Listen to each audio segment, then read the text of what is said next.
Estamos de volta com o Observatório da Imprensa. O assunto de hoje é o fim do jornal News of the World e os debates gerados em torno deste tema. O escândalo do tabloide gerou muitas críticas à PCC, a PCC, comissão que fiscaliza a imprensa britânica, que autofiscaliza a imprensa britânica. O órgão é acusado de complacência e leniência com os abusos cometidos pelo jornal que acaba de ser fechado. Para os críticos, a Comissão de Reclamações contra a Imprensa, a PCC na sigla em inglês, falhou no caso do News of the World, mesmo com as denúncias sendo investigadas há vários anos. O próprio primeiro-ministro britânico acredita que é preciso criar um novo órgão independente que defenda os interesses da imprensa e do público. Aqui no Brasil, defensores da autorregulamentação da imprensa aproveitaram o caso para reiterar sua posição. Em editorial, o Globo afirmou que cada jornal deve ter seu código de conduta. Cada país tem um modelo, acho que é importante que se construam modelos, cada um com sua característica, como nós estávamos falando no Canadá, por exemplo, e mesmo nos Estados Unidos, a justiça leva em conta aquela autorregulamentação, a norma que cada empresa segue. Então ela vai averiguar, num caso que se coloque diante dela, a justiça, se o profissional daquela empresa seguiu as normas de conduta, o código de ética da sua empresa, porque aquilo é um compromisso que ele assumiu, o profissional com a sua empresa, a empresa com o público, e identificar se aquele receituário de boa conduta, de boa condução ética foi cumprido, e em cima disso julgar. A revista britânica The Economist, que já decretou o fim do jornal impresso, acredita que a comissão é a outra vítima dos escândalos e discute qual o melhor modelo de regulação a ser adotado no Reino Unido. Cílio, essa questão da autorregulação, inclusive essa condenação tácita da PCC, não é? Vai trazer para cá algumas alterações no panorama, eu digo panorama brasileiro e talvez latino-americano.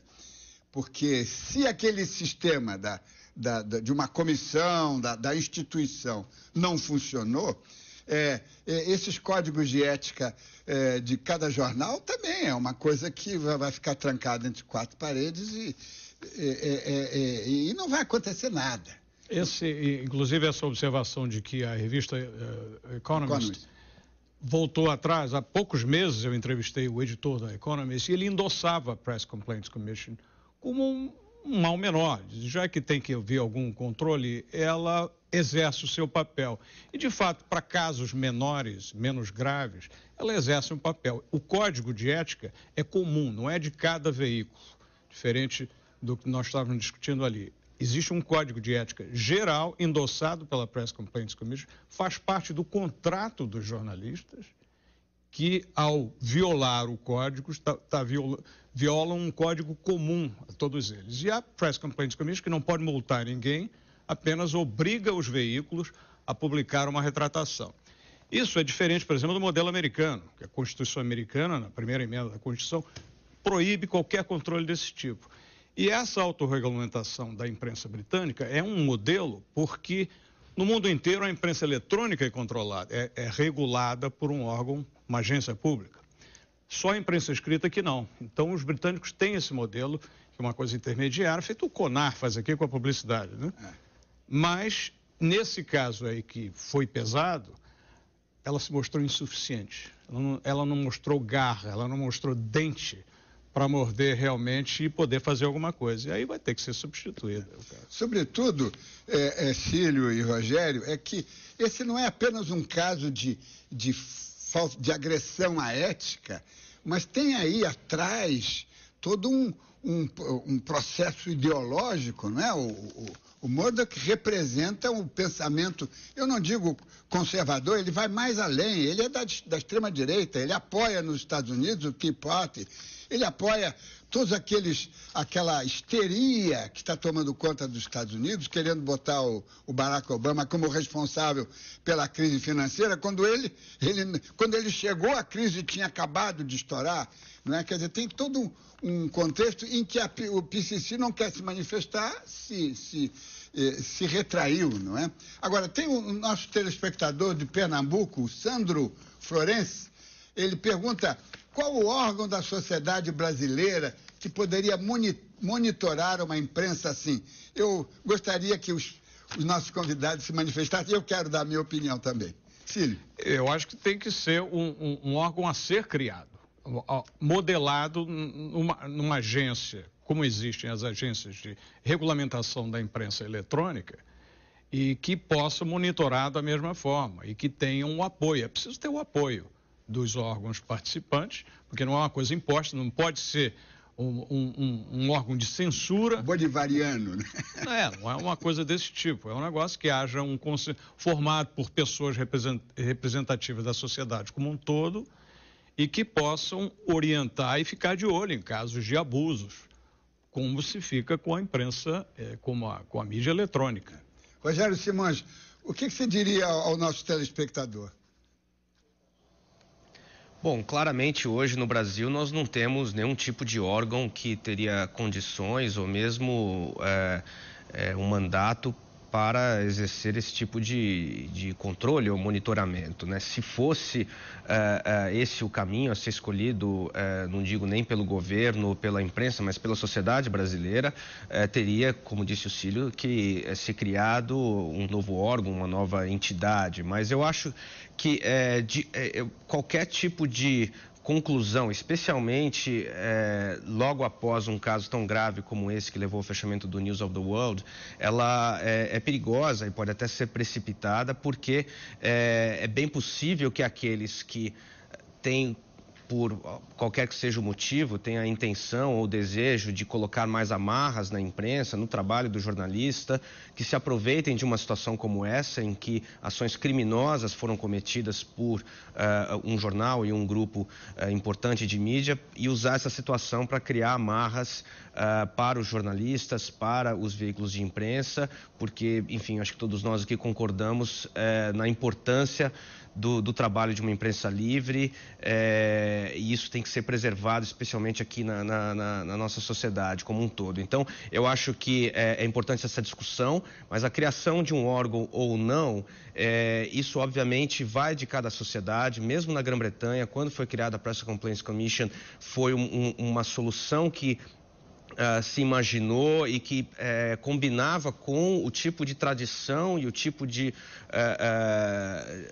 com a natureza da sociedade britânica, e hoje pode ser que eles adotem um novo caminho, porque isso não funcionou. Na sociedade brasileira, nós teríamos que ter aí uma discussão bem amadurecida e não sermos influenciados por uma situação extrema, porque essa situação que nós tivemos na Grã-Bretanha é uma situação extrema, criminosa, e eu acho que é importante que não se dê aí chance de você estabelecer controles desnecessários ou exagerados sobre a imprensa por causa de uma situação que realmente foi extremada na Grã-Bretanha.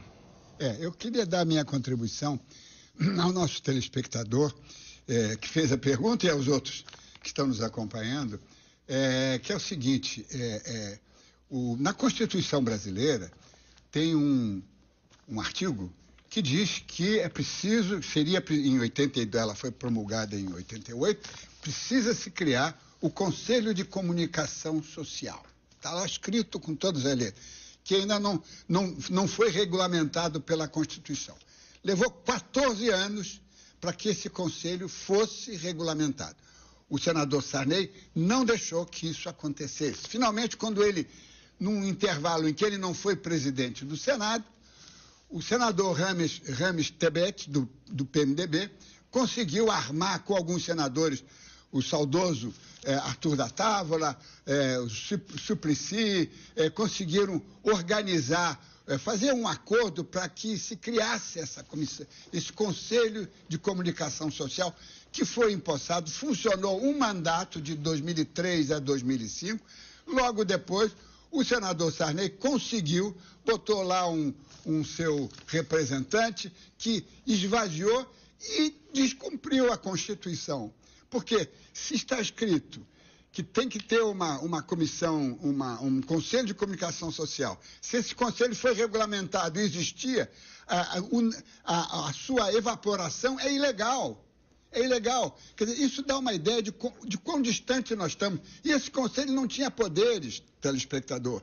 Ele apenas ia ser uma câmara de eco, ele ia ser um órgão auxiliar do Congresso, para orientar o Congresso quando o Congresso precisasse discutir a comunicação social.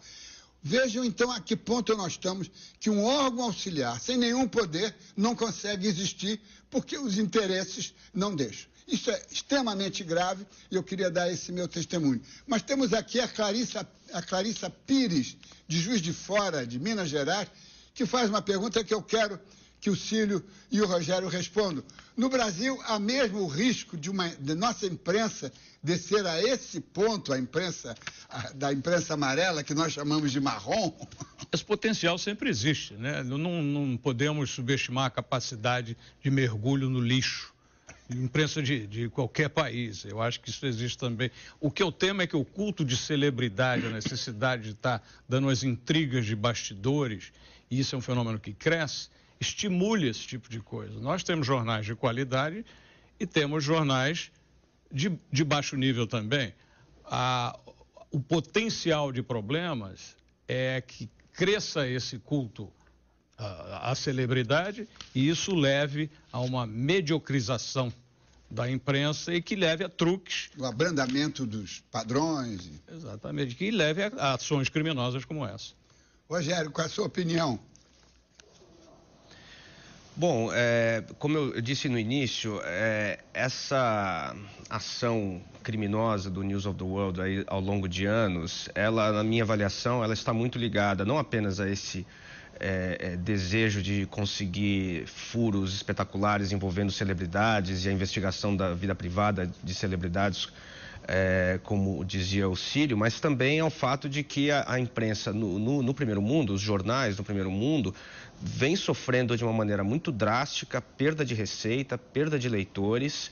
E nós estamos falando aqui de negócios realmente muito grandiosos, interesses econômicos muito fortes, né?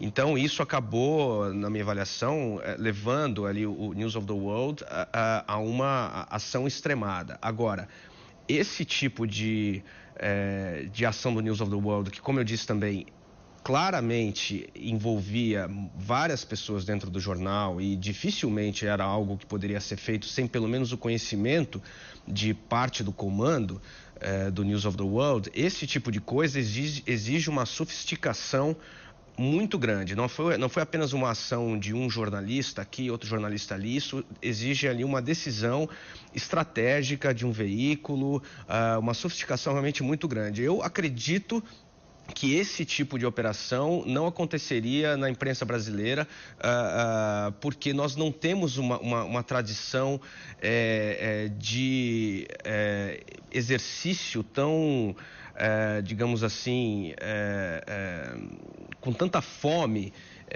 ao culto da celebridade, ainda na imprensa, pelo menos nos jornais tradicionais, como se desenvolveu ao longo de anos na Grã-Bretanha. E também eu acho que a pressão do grupo Murdoch, aí vem realmente a pressão da figura do magnata, do grande grupo, foi uma pressão econômica muito forte. O grupo Murdoch reduziu o preço dos jornais anos atrás, fez com que os outros jornais tivessem dificuldades financeiras, criou uma tensão muito grande dentro da imprensa como um todo. E é um setor que realmente sofre dessa pressão por sobrevivência, de certa maneira. Eu não vejo isso ainda aqui no Brasil, também não vejo a possibilidade de uma ação tão sofisticada como essa que ocorreu no News of the World. Cílio, você acha que esse pretexto da sobrevivência, não é? Sobrevivência entre aspas, justifica toda essa loucura, né? Porque essa loucura vai acabar com o negócio jornalístico, que sempre teve fé pública. Não justifica, mas como o Rogério apontou, ela explica grande parte da motivação. No momento que você inicia um estilo de jornalismo voltado para buscar desesperadamente um público, vendagem cada vez maior, um jornal que vendia, o que para nós é uma barbaridade, quase 3 milhões de exemplares, mas há poucos anos vendia o dobro, é uma perda, estão perdendo o mercado. E eles sabem que o que vende, nós sabemos, para o público em geral, você baixa o nível, você vai vender mais. Você tem que tomar uma decisão editorial de não fazer isso, se você pretende fazer jornalismo. Mas se você vai criar um jornal que é só para embrulhar peixe, e não precisa nem esperar o dia seguinte, pode embrulhar na hora, porque não vale nem a pena ler, aí você vai mergulhar num buraco sem fundo. Rogério Simões. Agora, nós temos aqui algumas coisas que, de novo, eu tenho que apelar infelizmente, para a minha idade, mas quero lembrar que é o seguinte, em 1960, mesmo que não tivéssemos a tradição da imprensa amarela, chamava-se, ainda se chama, né? Yellow Press, a imprensa amarela, a imprensa sensacionalista. Mas em 1960, eu com 20 e poucos anos dirigia um tabloide aqui no Rio de Janeiro, chamado Diário da Noite, e houve um caso de um suicídio de um cineasta que foi chantageado pela imprensa de escândalos da época. A revista chamava-se Escândalos, né? Feita por policiais aqui dessa região da Lapa, aqui do Rio de Janeiro. Não é? O rapaz suicidou-se e eu preparei uma manchete dizendo imprensa amarela mata jovem cineasta e tal. E aí o meu chefe de reportagem apareceu e disse, não, imprensa amarela não. Põe imprensa marrom, porque amarela é uma cor muito alegre. Suave. Né? E pegou. Quer dizer, nós temos o germe da imprensa marrom. Quer dizer, não vamos ficar acreditando que a cordialidade, a bonomia brasileira vai impedir que a gente chegue a esses absurdos. Né? Já tivemos os jornais de escândalo, só que aqui a gente se concentrava mais em crime, né? Os jornais, aquela história, que são jornais que você espreme e sai sem. A concentração em crime, que a gente tem farta matéria-prima, que levava a atrair grande público. E os tabloides britânicos, crime constitui apenas uma parte. Eles entram muito na fofoca, na vida privada das pessoas, que fez com que chegassem a esse ponto. E eu acho que a gente, se bobear, chega lá também. Diga, Rogério, qual a sua opinião? Nós temos celebridade e cada vez mais importante, gente cada vez mais rica, gente cada vez mais com caprichos, com vidas, com aviões, jatos e iates e sensacionais. E esse pessoal quer saber o que se passa naqueles iates.